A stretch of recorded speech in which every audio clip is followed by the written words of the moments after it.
Hi, this is Dr. Perry Carpenter. I'd like to thank you for taking the time to join me on this week's video. On this week's video, we're concluding our ongoing series entitled The QME's Championship Playbook. And in this, which is our final section of this program, we've been talking about how the very best qualified medical evaluators fashion and format their report so that their report is clear, so that their report is tidy, so that their report is organized, and so their report is impressive to the eye of the reader. And we want our reports to make a strong first impression on the mind of the reader. When we make a strong first impression on the mind of the reader becomes impressed with our ability and our competency as the assigned evaluator on their particular case. So it's important that your report hit all the high notes and that it be clear, concise, perfectly formatted with not a single error on the report before you send that report out in the mail. Remember, we're trying to make our reports look impressive to the eye of the reader. And in our last session, we talked about how to handle symptom questionnaires and activities of daily living assessments in your report so that your report adequately demonstrates to the parties that you took the time to interview and interrogate the examinee about their true limitations in activities of daily living. And just to reiterate, this can only be done in the face-to-face evaluation. It cannot be done by way of a checkbox form or other fill-in-the-blank type of document that you send to the examinee prior to the evaluation or that you have them complete on the day of the evaluation. It can only be done in the face-to-face interview. Now, for today's session, I want to talk to you about how to format the physical examination section and the permanent impairment sections of your report so that these sections of your report accomplish at least a couple of objectives. Number one, so that your formatting presents complex data, especially in the physical examination section of your report. Your report should organize and present data, complex data, in a way that's easy for the eye of the reader to understand and assimilate.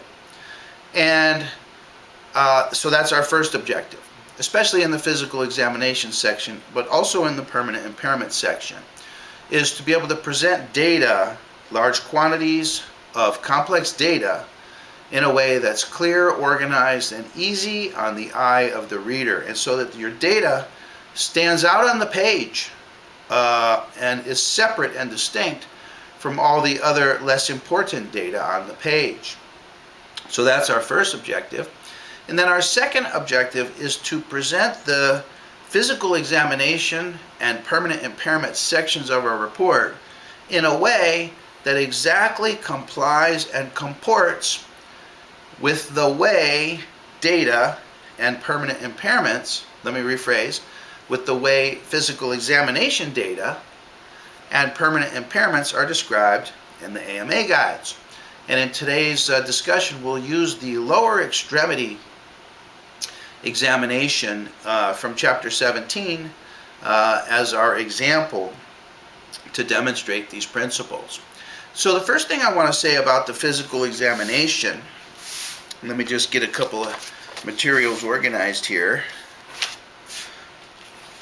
It will go right to the physical examination section of our sample report here.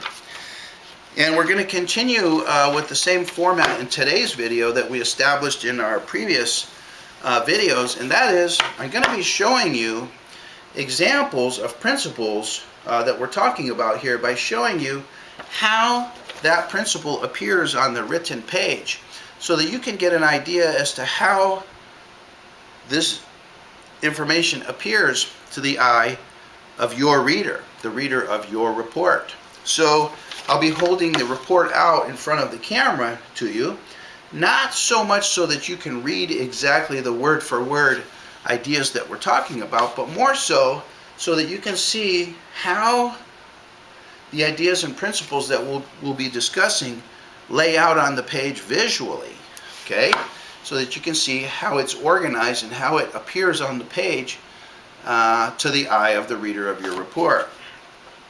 So here we are in this report, and we begin the physical examination section right here. So we'll be talking here about the physical examination section of your report.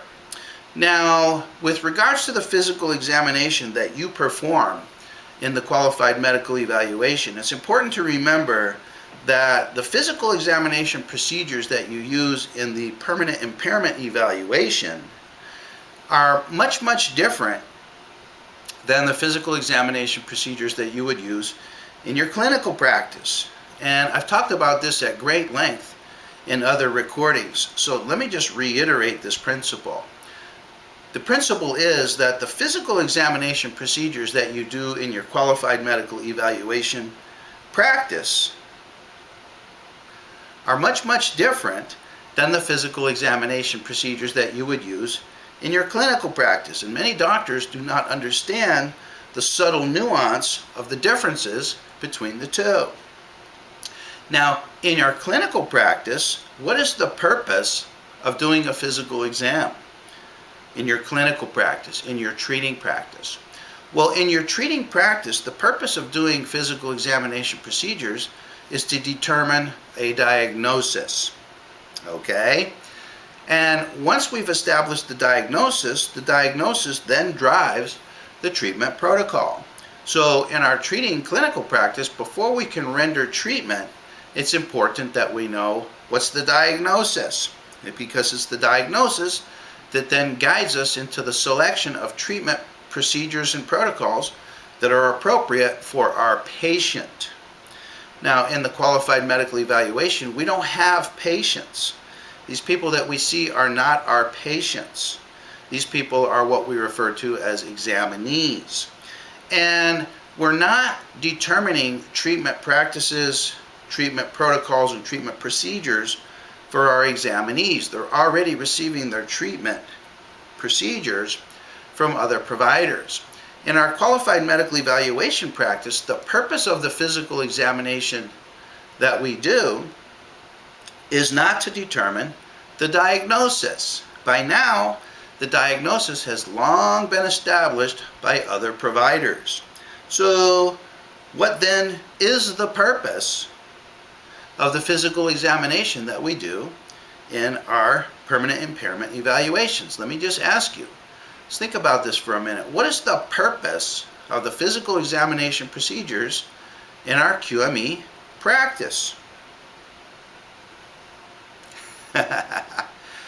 The purpose of the physical exam that we do in our QME practice with our workers' compensation examinees is to determine the presence or the absence of permanent impairments.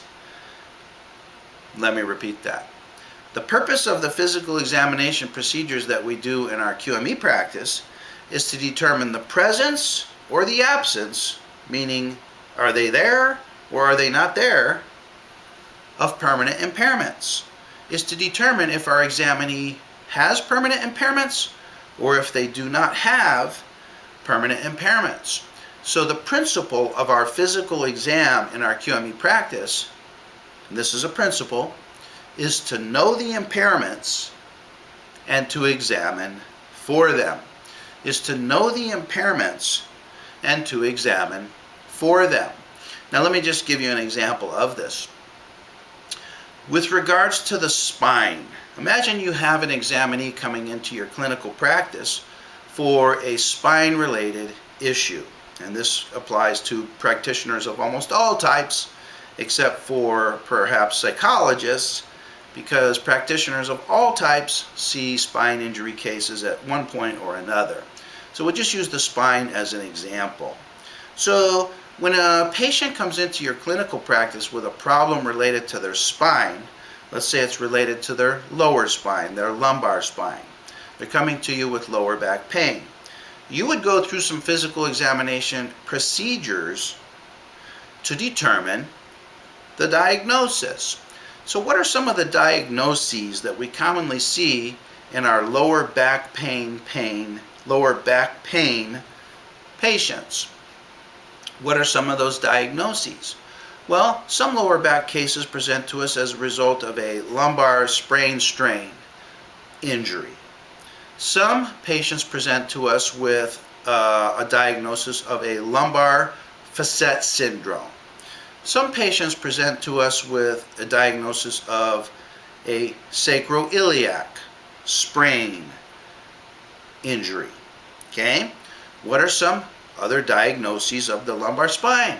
Some examinees present to us with a lumbar disc herniation.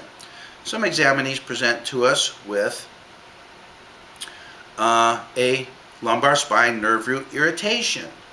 Well, if you consider these diagnoses, not a single one of these diagnoses is a permanent impairment. So in other words, the AMA guides in Chapter 15 do not describe a permanent impairment rating for a lumbar sprain strain. They do not describe a permanent impairment rating for a lumbar facet syndrome.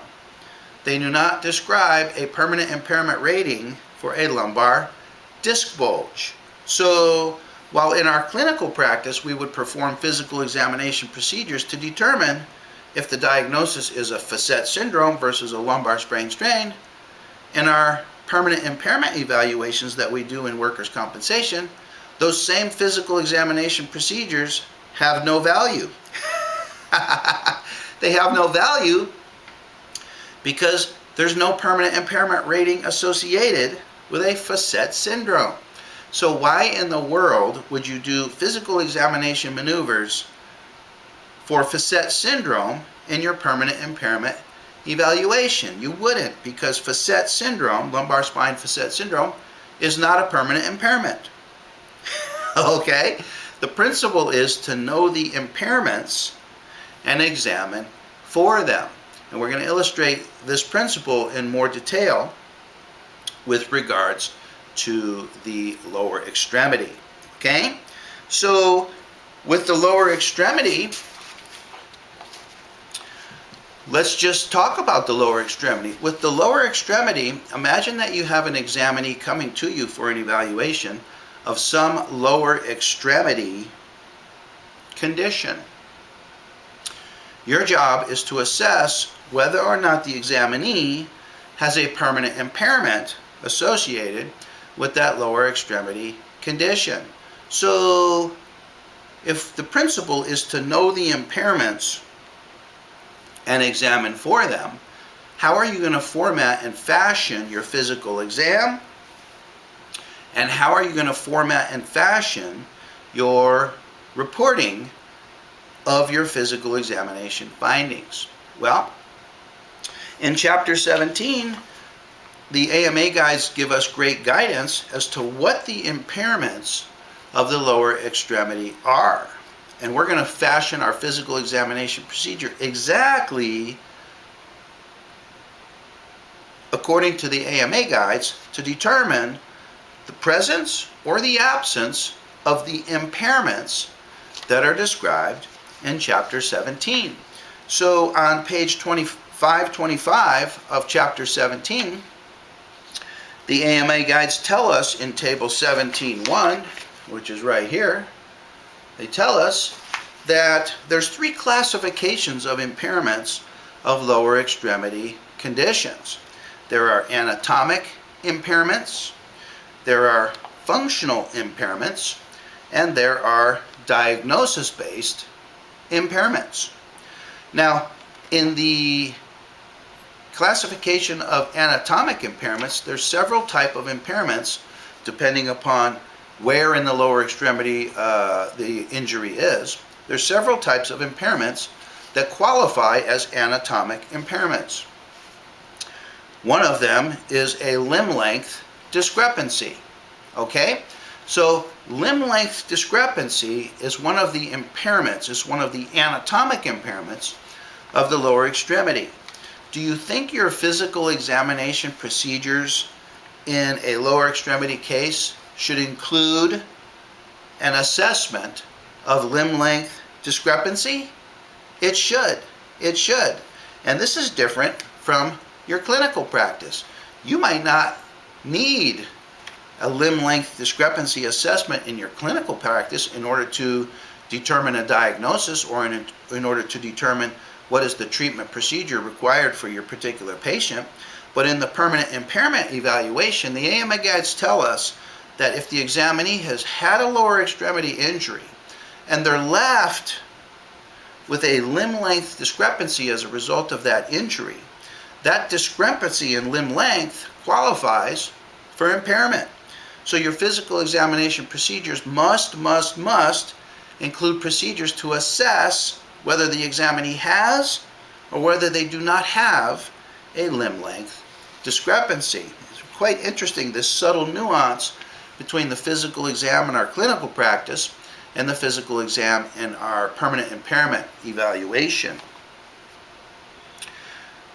Other impairments that qualify as anatomic impairments include muscle atrophy, ankylosis, amputation, arthritis of joints, skin loss, peripheral nerve injury, vascular injury, and causalgia or reflex sympathetic dystrophy, also referred to in the AMA guides as CRIPS-1. All of those qualify as anatomic impairments. And your physical examination procedures, whether the examinee presents to you with a hip injury, a thigh injury, a knee injury, a lower leg injury, an ankle, foot, toe injury, you must assess for the presence or absence of each of the anatomic impairments. So let me just say a couple words about some of the anatomic impairments. One of the anatomic impairments is arthritis of joints.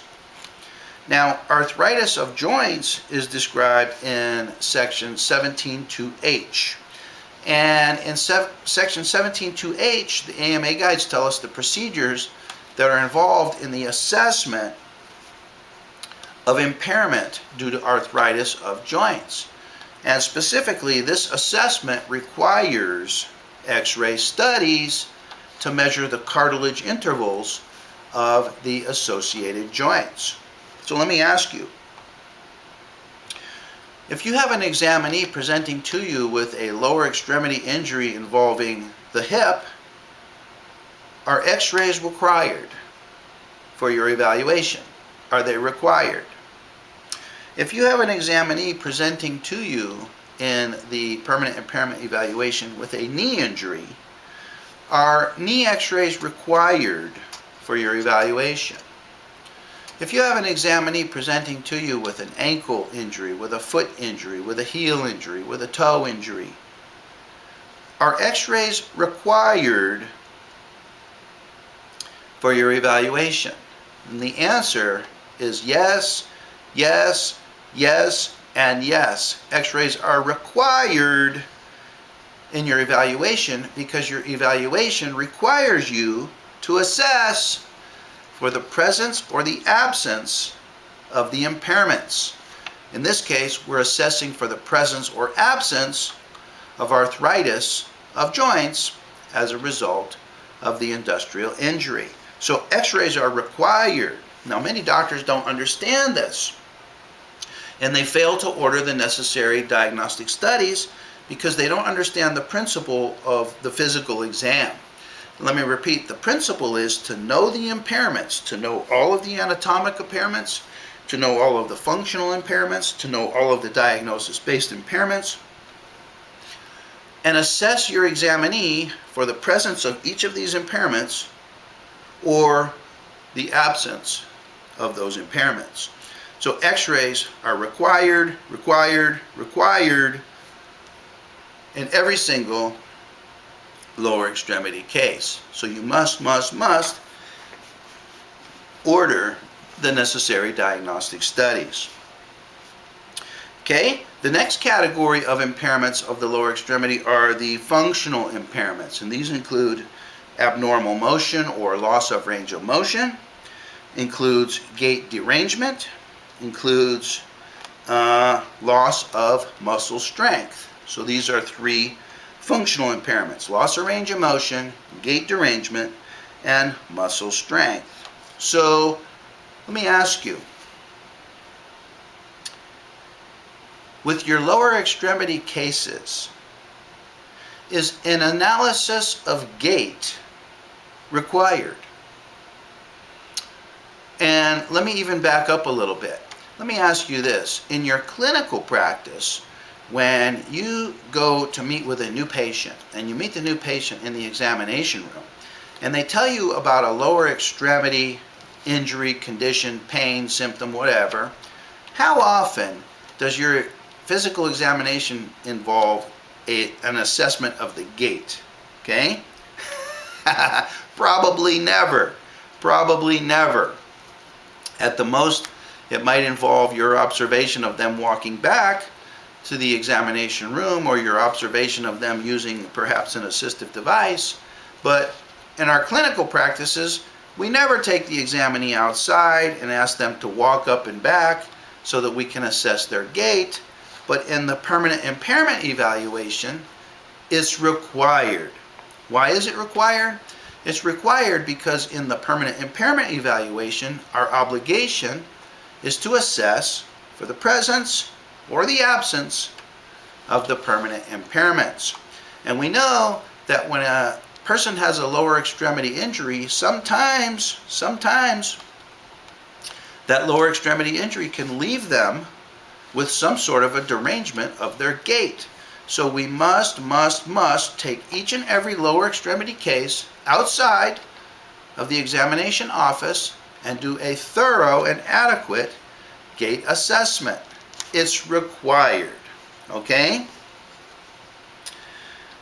And then finally, we have the diagnosis-based impairments, of which there are several. There are fractures, there are ligament injuries, there are meniscectomies, there are foot deformities, there are hip and pelvic bursitis impairments, and then there are also impairments due to lower extremity joint replacements.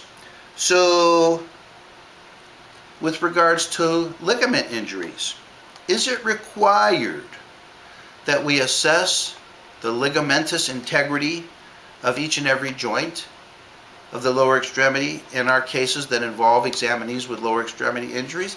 It's required.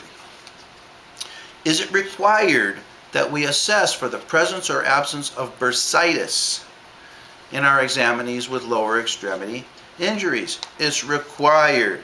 Now, in our in our clinical practice, do we assess for the presence or absence of bursitis? Well, very rarely, unless we have an examinee who comes into us with an obvious bursitis, such as an olecranon bursitis or a prepatellar bursitis that's visually apparent. Then we might notice that indeed there's a bursitis.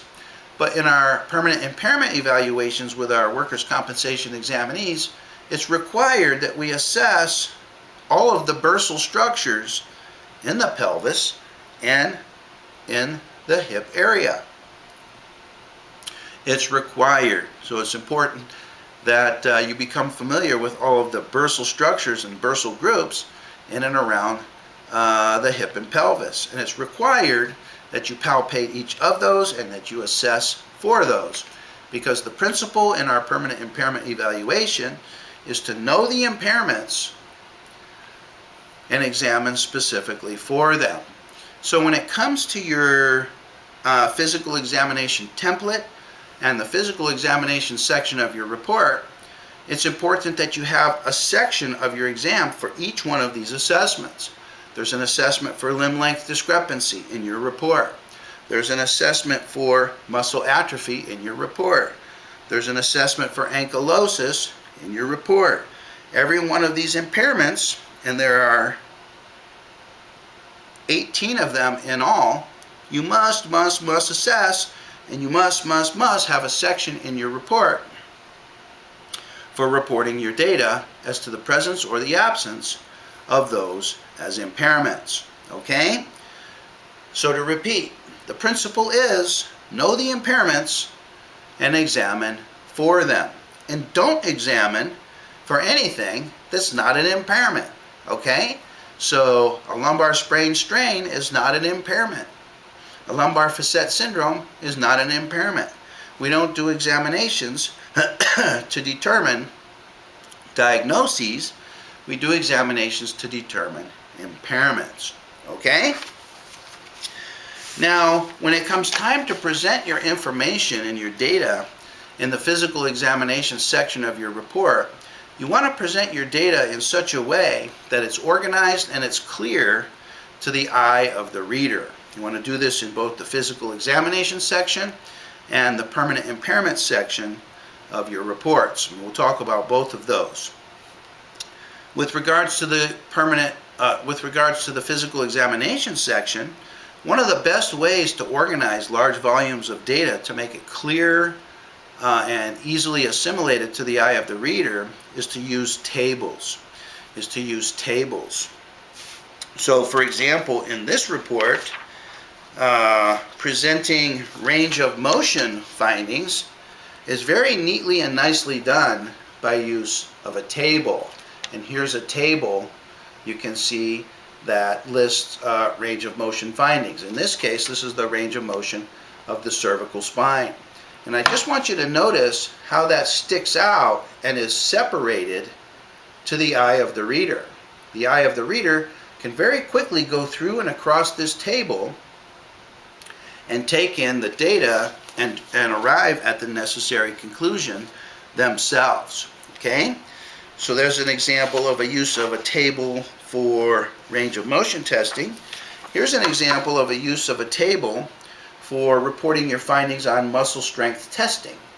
Notice that the muscle strength testing separates itself out. It stands out on the page distinctly from other data on the page. And this is a way to create visual appeal to the eye of the reader. It's a good idea to use tables to report your atrophy assessment or your circumferential measurement assessments. Those can all be organized in a table. How about your findings on reflex examination? Those can all be reported very easily, very well organized, and very appealing to the eye of the reader in tabular format. So, do you see how this report, with its use of charts and tables, looks very visually appealing and creates an impression in the eye of the reader that you as the evaluator know what you're doing, that you're neat, that you're organized, that you're fastidious, and that you have meticulous attention to every single detail. Here's examples of more tables, uses of tables to clearly identify specific exam information. That table then goes over onto the top of the next page. And wherever possible, you want to report large volumes of data through the use of table formatting. Okay? Now, the physical examination sections of our reports can be extremely complex. So I just want to limit my discussion today regarding the physical examination section as to how to present your data so that the reader of the report can get the conclusion from the data. And the best way to do that is to make the data clear and organized through the use of table format. Now, the use of table formatting in the physical examination section of your report is going to flow very neatly and very nicely into your permanent impairment section of your report. In the permanent impairment section of your report, you want to organize the permanent impairment section of your report exactly consistent with the way you organized your physical examination section, which we said is exactly consistent with the AMA guides themselves. Okay? So using the lower extremity as our example, we said that there was 18 different possible impairments that our examinee could qualify for, and the purpose of our exam is to determine if indeed the examinee qualifies for those impairments, or the examinee does not qualify for those impairments.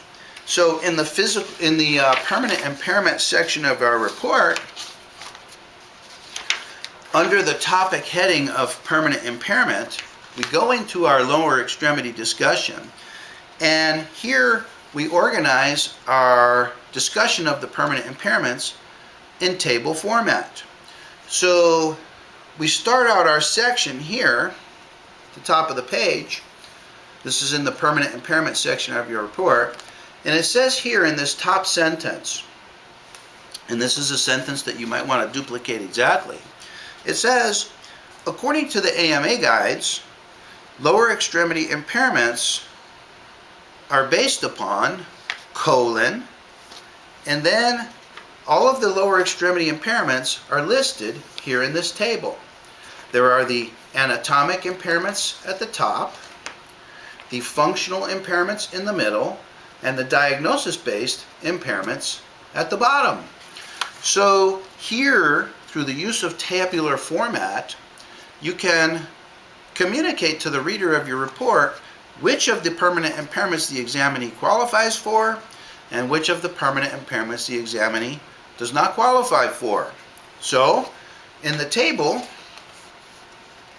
the first impairment is limb length discrepancy.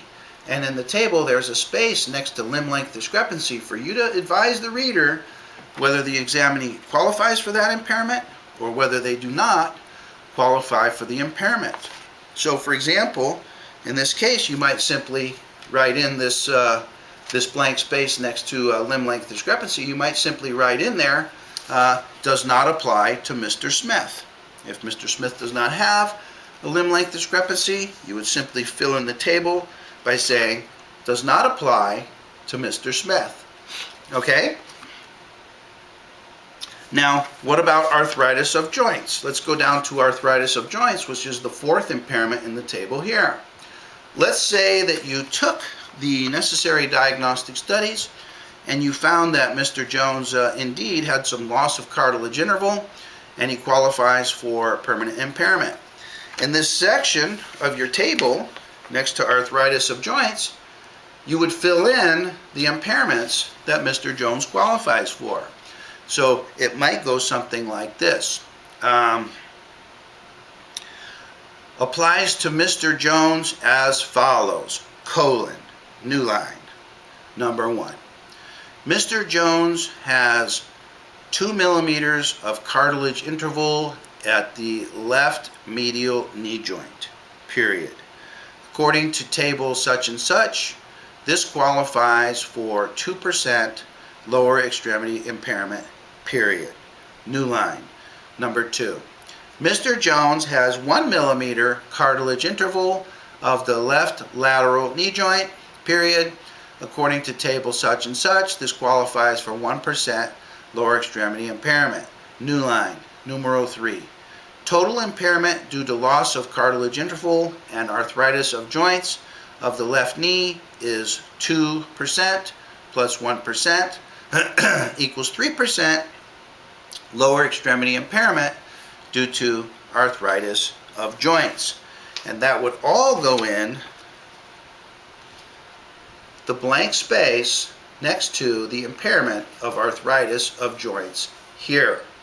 And in this way, the reader can simply go down the right-hand column of the table and get an understanding as to the permanent impairments that this particular examinee is left with.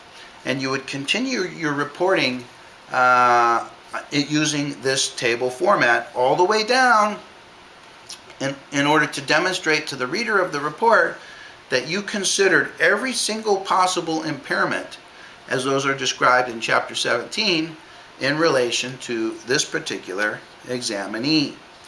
And then, of course, at the bottom, you can simply provide a summary total wherein you add up and combine all of the associated impairments to come up with a final permanent impairment rating. Similarly, as another example related to the upper extremity, we know that in Chapter 16 there's a finite number of impairments that are described in Chapter 16 as permanent impairments. So in Chapter 16, impairments of the upper extremity are based on amputations, are based on digital nerve lesions, are based on abnormal motion, are based on peripheral nerve disorders, are based on vascular disorders, are based on a large grouping of conditions simply referred to as other disorders, and are based on loss of strength. And again, you can provide the reader of the report with a summary of your findings in table format, wherein you describe whether the examinee qualifies or does not qualify for that permanent impairment in the blank space next to each of the associated impairments. So look at how clean and how organized and how appealing and easy it is for the reader of the report to quickly scan that table and derive the necessary conclusion from the table. It's infinitely better to present your information in tabular format. That your QME report is what represents you out in the marketplace. Your QME report lives on forever in electronic cyberland, and it will represent you today, tomorrow, and even in 10 years from now. So if you accept that and you believe that to be true, it's critical that your QME report be perfect. It must be perfect in every way. It must be impressive to the eye of the reader. The reader of your report should get a wow response when they read your report.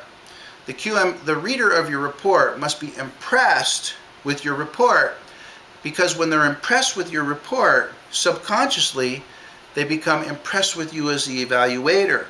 And therefore, when it comes time for you to offer your opinions and conclusions, the reader of your report has no difficulty in accepting those opinions and conclusions as the true opinions and conclusions, as the right opinions and conclusions, as the only natural opinions and conclusions based upon your meticulous attention to detail as depicted to the reader of your report within the body of your report.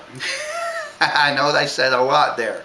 The point is that it's critical that your report have no typos, that it have no syntax errors, that it have no grammatical errors, and that it be formatted in a way that looks good as a final work product in hard copy form. Remember that the reader of your report is going to be reading your report in hard copy form. So it's important that in hard copy form it look good. And just look at the first page of this report. It looks great. The spacing is all natural. It's all consistent. Here we have a picture of the examinee, and the report continues on to be perfectly spaced, perfectly formatted. It uses tables and charts and bullet point lists. And this is how we make a strong impression to the reader and the parties associated with our case and the readers of our reports. So doctors, I hope these suggestions help you. The purpose of this entire program, the QME's Championship Playbook, is designed to make you a better and more competent evaluator. So if you'll implement just 2 of these suggestions that we've shared with you with your next evaluation, and then implement 2 more, and then implement 2 more, and then implement 2 more, you're going to see the quality and the impressive content of your final work product, your QME report, continue to improve and improve and improve to the point that you establish for yourself a reputation as one of the very best evaluators in the entire state of California. So doctors, I hope this helps you. This is Dr. Perry Carpenter. It's been my pleasure to be with you on this program, and I look forward to being with you for many, many programs on into the future. So for now, I'm wishing you best of success in your career as a qualified medical evaluator.